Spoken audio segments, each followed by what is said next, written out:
The Book of Ruth, Chapter 1, Amplified Version.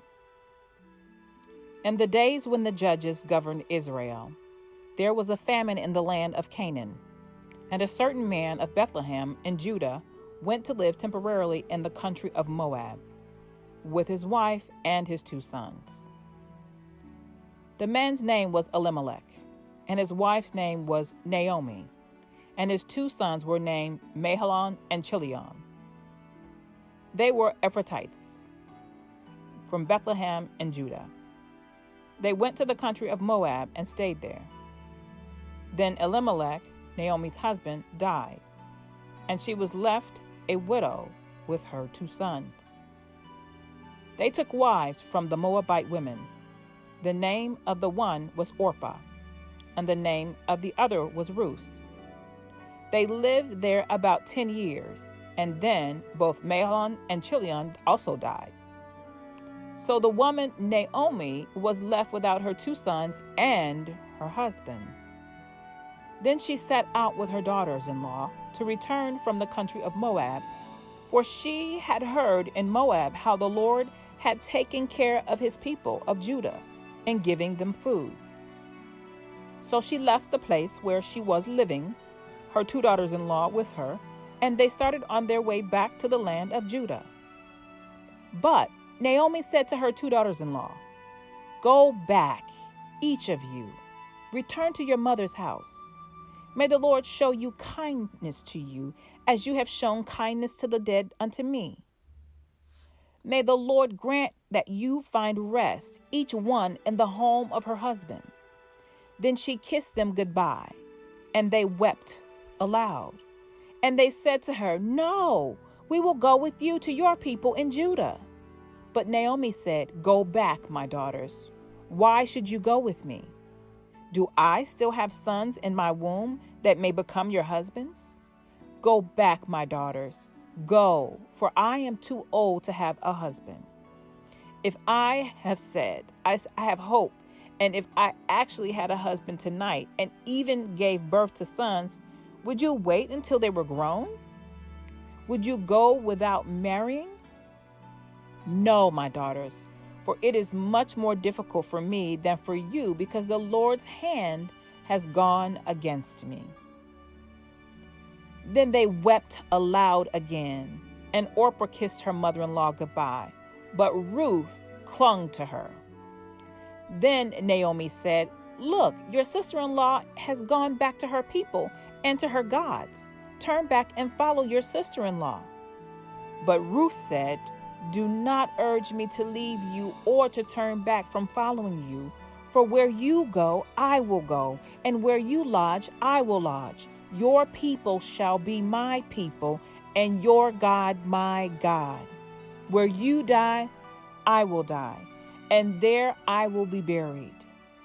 May the Lord do the same to me as he has done to you, and more also, if anything but death separates me from you." When Naomi saw that Ruth was determined to go with her, she said nothing more. So the 2 of them went on until they came to Bethlehem. And when they arrived in Bethlehem, the whole city was stirred because of them, and the woman asked, "Is this Naomi?" She said to them, "Do not call me Naomi, sweetness. Call me Mara, bitter. For the Almighty has caused me great grief and bitterness. I left full with a husband and 2 sons, but the Lord has brought me back empty. Why call me Naomi, since the Lord has testified against me and the Almighty has afflicted me?" So Naomi returned from the country of Moab, and with her Ruth the Moabitess, her daughter-in-law. And they arrived in Bethlehem at the beginning of the barley harvest. Ruth, chapter 2. Now Naomi had a relative of her husband, a man of great wealth and influence from the family of Elimelech, whose name was Boaz. And Ruth the Moabitess said to Naomi, "Please let me go to the field and glean among the ears of grain after one of the reapers, in whose sight I may find favor." Naomi said to her, "Go, my daughter." So Ruth went and picked up the leftover grain in a field after the reapers, and she happened to stop at the plot of land belonging to Boaz, who was the family of Elimelech.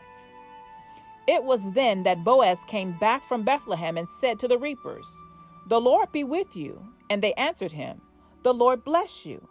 Then Boaz said to his servants who was in charge of the reapers, "Whose young woman is this?" The servant in charge of the reapers answered, "She is the young Moabite woman who came back with Naomi from the country of Moab." And she said, "Please let me glean after and gather after the reapers among the sheaves." So she came and has continued gathering grain from early morning until now, except when she sat resting for a little while in the field house. Then Boaz said to Ruth, "Listen carefully, my daughter. Do not go to glean in another field or leave this one, but stay here close to my maids. Watch which field they go reap and follow behind them. I have commanded the servants not to touch you. And when you are thirsty, go to the water jars and drink from what the servants draw." Then she kneeled face downward, bowing to the ground, and said to him, "Why have I found favor in your eyes that you should notice me when I am a foreigner?" Boaz answered her, "I have been made fully aware of everything that you have done for your mother-in-law since the death of your husband, and how you have left your father and mother and the land of your birth, and have come to a people that you did not know before. May the Lord repay you for your kindness, and may your reward be full from the Lord, the God of Israel, under whose wings you have come to take refuge." Then she said, "Let me find favor in your sight, my Lord, for you have comforted me and have spoken kindly to your maidservant, though I am not as one of your maidservants." At mealtime, Boaz said to her, "Come over here and eat some bread and dip your bread in the vinegar." She sat beside the reapers, and he served her roasted grain, and she ate until she was satisfied, and she had some left for Naomi.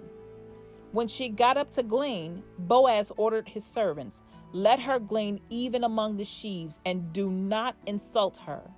Also, you shall purposefully pull out for some her stalks of grain and from sheaves, and leave them so that she may collect them, and do not rebuke her." She gleaned in the field until evening. Then she beat out what she gleaned, and it was about an ephah of barley. She picked it up and went into the city, and her mother-in-law saw what she had gleaned. Ruth also took out and gave to Naomi what she had saved after she had eaten and was satisfied. Her mother-in-law said to her, "Where did you glean today? Where did you work? Blessed be the man who took notice of you." So she told her mother-in-law with whom she had worked and said, "The name of the man with whom I work today is Boaz." Naomi said to her daughter-in-law, "May he be blessed of the Lord, who has not ceased his kindness to the living and to the dead." Again, Naomi said to her, "The man is one of our closest relatives, one who has the right to redeem us." Then Ruth the Moabitess said, "He also said to me, 'Stay close to my servants until they have harvested my entire crop.'" Naomi said to Ruth, "It is good, my daughter, for you to go out to work with his maids, so that others do not assault you in another field."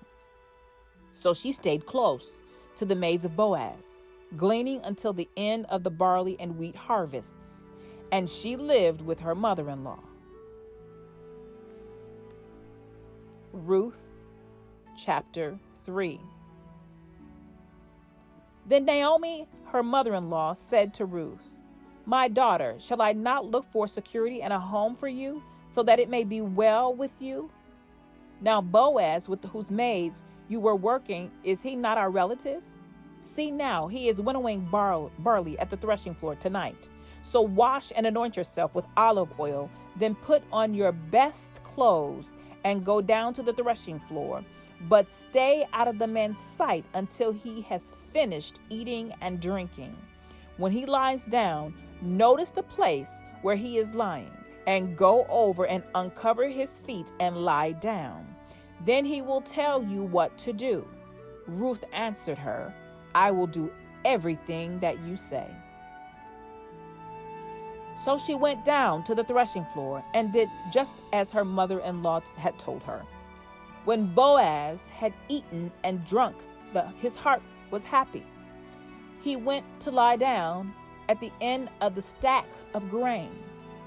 Then Ruth came secretly and uncovered his feet and lay down.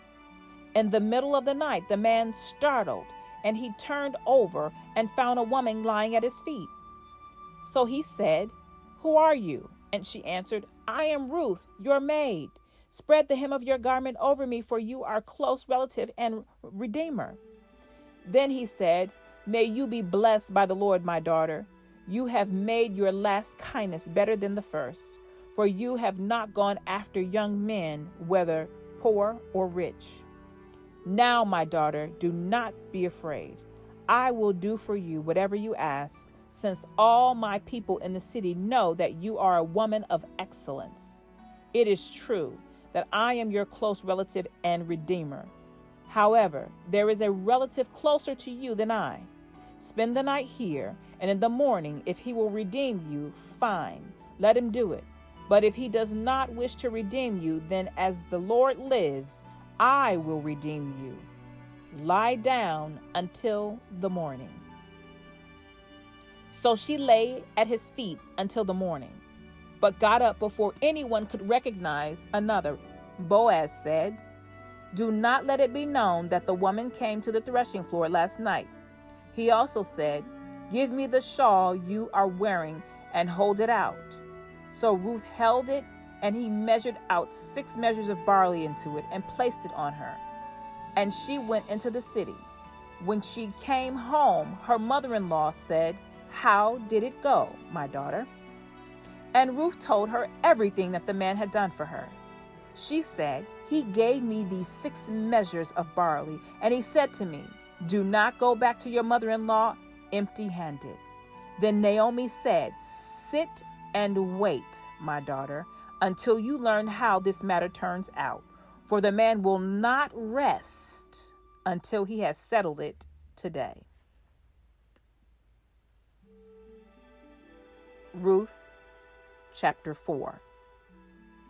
Then Boaz went up to the city gate, where business and legal matters were settled, and sat down. And then the close relative redeemer of whom Boaz had spoken of came by. He said to him, "Come over here, friend, and sit down." So he came and sat down. Then Boaz took 10 men from the elders of the city and said, "Sit down here." And they sat down. He said to the closest relative redeemer, "Naomi, who has returned from the country of Moab, must sell the plot of land which belonged to our brother Elimelech. So I thought to let you hear of it, saying, buy it in the presence of those sitting here and before the elders of my people. If you will redeem it, redeem it. But if not, then tell me, so that I may know, for there is no one besides you to redeem it, and I am next of kin after you." And he said, "I will redeem it." Then Boaz said, "The day that you buy the field from Naomi, you must also acquire Ruth, the Moabitess, the widow of the deceased, to restore the name of the deceased to his inheritance." The closest relative redeemer said, "I cannot redeem it for myself, because by marrying a Moabitess, I would jeopardize my own inheritance. Take my right of redemption, purchase yourself, because I cannot redeem it." Now, formerly in Israel, this was the custom concerning redeeming and exchanging property. To confirm a transaction, a man pulled off his sandal and gave it to the other. This was the way of confirming and attesting in Israel. So when the closest relative redeemer said to Boaz, "Buy it for yourself," he pulled off his sandal and gave it to Boaz and confirmed the agreement.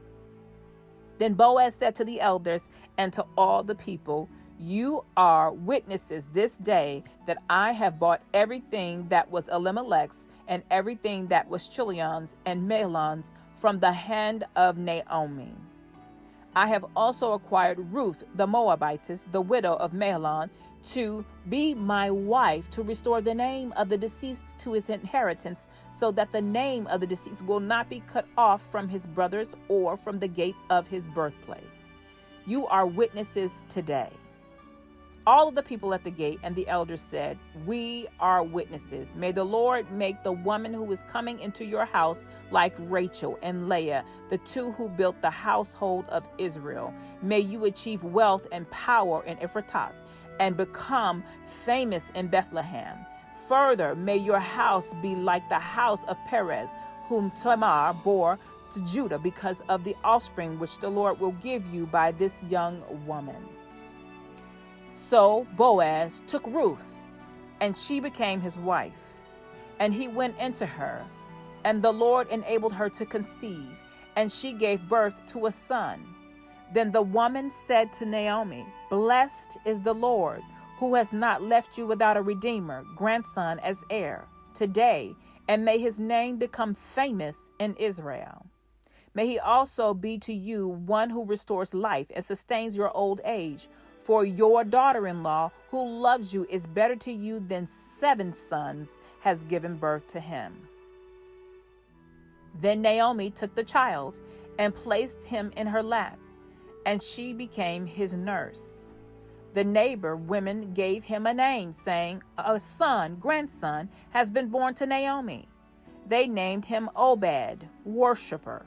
He is the father of Jesse, the father of David, the ancestor of Jesus Christ. Now these are the descendants of Perez. Perez was the father of Hezron. Hezron was the father of Ram. Ram was the father of Amminadab. Amminadab the father of Nahshon. Nahshon the father of Salmon. Salmon the father of Boaz. Boaz the father of Obed. Obed the father of Jesse. And Jesse the father of David, the king of Israel and the ancestor of Jesus Christ. Until next time, see, hear, and do as God instructs